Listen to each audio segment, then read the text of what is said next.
विधि के विधान को कोई भी ठीक ठीक नहीं समझ सकता। जिसके पास प्रचुर मात्रा में भोजन है उसमें पाचन शक्ति नहीं, और जिसमें पाचन शक्ति है उसे भोजन नहीं मिलता। बड़ा विचित्र खेल है भगवान का, बड़ा ही अद्भुत विधान है उनका।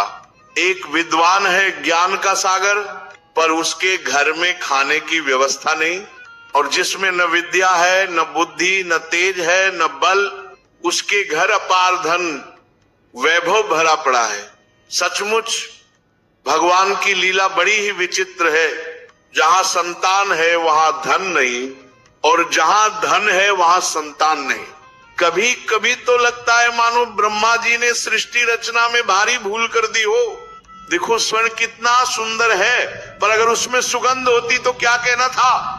इंख में मिठास है, पर अगर उसमें फल होता तो कितना सुंदर होता। चंदन में इतनी सुगंध है, अगर उसमें फूल होता तो और भी अद्भुत होता। पर ब्रह्मा जी ने किसी में न फूल दिया, न फल दिया, न सुगंध दी। विद्वानों को धन देना भूल गए, चंदन को फूल देना भूल गए, इंख को फल देना भूल गए, और स्वर्ण को सुगंध देना भूल गए। सचमुच ब्रह्मा जी जल्दी में सृष्टि बना बैठे। जितने बड़े विद्वान होंगे उतने ही दरिद्र होंगे, और जितने तेजस्वी होंगे उतनी कम आयु वाले होंगे। कवि ने भी कहा, गंध सुवर्णे फलमिखी खंड के नाकार पुष्पम चंदनेशु, विद्वान धनाहीन जीवी धातु पुराको बुद्धि नदी ब्रह्मणा। लगता है सचमुच ब्रह्मा जी ने गड़बड़ी कर दी।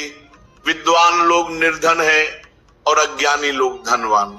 महाभारत जैसे ग्रंथ को कंठस्थ रखने वाले भी किसी दूसरे के निमंत्रण पर भोजन करते हैं।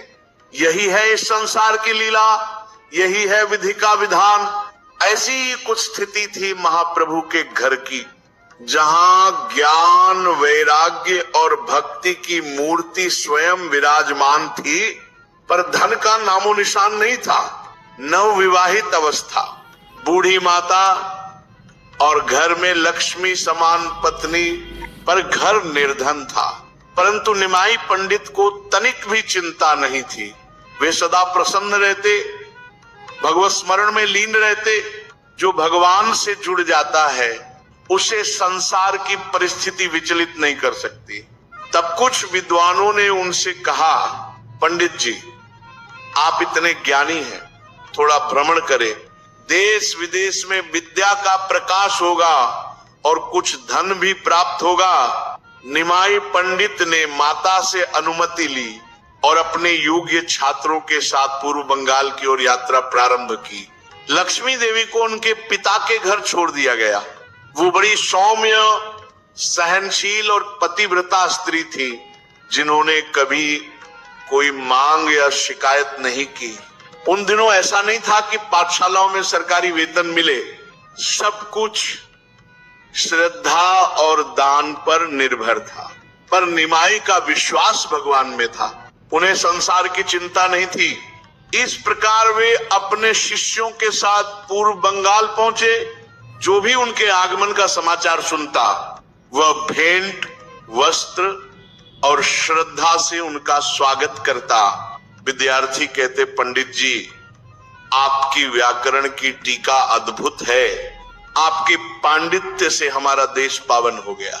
निमाई ने वहां कई महीनों तक भ्रमण किया, गंभीरता से सबके प्रश्नों का उत्तर दिया, और जहां भी गए भक्ति और भगवान नाम का प्रचार किया।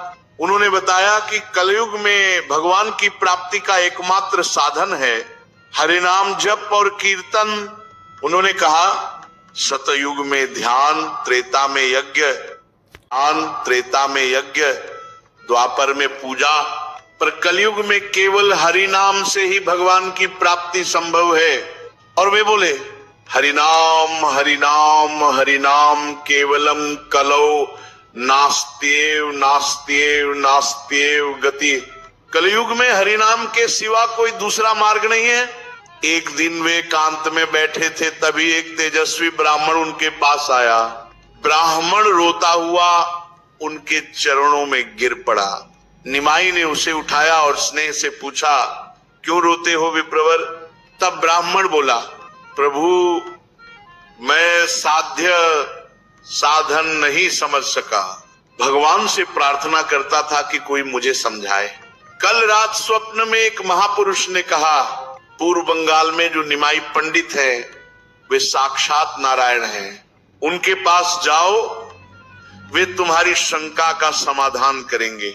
निमाई मुस्कुराए और बोले, आप पर भगवान की कृपा है, आपका अंतःकरण पवित्र है, इसीलिए आपने ऐसा स्वप्न देखा।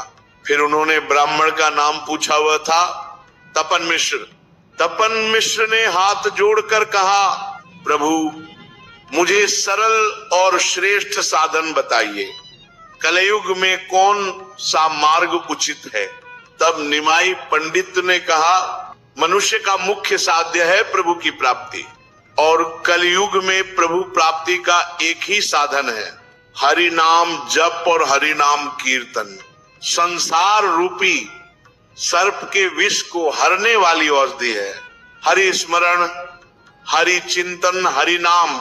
ये सुनकर तपन मिश्र की आंखों से अश्रुधारा बह निकली। उन्होंने कहा, प्रभु अब मुझे कोई शंका नहीं रही, मुझे अपने चरणों से दूर मत कीजिए। प्रभु ने कहा, अभी नहीं विप्रवर, अब आप काशी जाइए, वहां निवास कीजिए, कालांतर में हम स्वयं वहां आएंगे। तपन मिश्र ने प्रणाम किया और काशी चले गए। इधर निमाई पंडित अपने घर लौटने की तैयारी करने लगे, पर भगवान की लीला देखिए, घर लौटने से पहले ही उनकी प्रिय पत्नी लक्ष्मी देवी पति वियोग में इस संसार से विदा हो चुकी थी। निमाई ने कहा था, मैं शीघ्र लौटूंगा, पर भाग्य में कुछ और ही लिखा था। लक्ष्मी देवी पति वियोग सह न सकी, अन्न जल त्याग दिया, दिन रात उदासी में डूबी रही। वैद्य बुलाए गए, पर प्रेम रोग का इलाज किसे आता है। धीरे धीरे शरीर क्षीण होता गया और अंत में उन्होंने अपने पतिदेव के नाम का स्मरण करते हुए प्राण त्याग दिए। जब निमाई लौटे, घर में सन्नाटा था, माता का चेहरा मुरझाया हुआ। निमाई ने चरण छुए और पूछा, अम्मा सब कुशल है ना। पर माता मौन रही। किसी ने बताया, पुत्र वधू लक्ष्मी अब नहीं रही।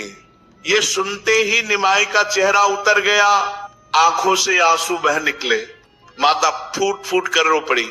निमाई ने उन्हें संभाला और धीरे से कहा, मां, विधि के विधान को कौन मिटा सकता है, जो भाग्य में बंधा है वह अवश्य घटेगा। इतने ही दिनों तक पुत्र वधू का साथ लिखा था। मृदुल संगीत की ध्वनि, यही है भगवान का खेल। जहां आनंद होना था वहां विरह मिला, जहां मिलन होना था वहां बिछोह लिखा गया।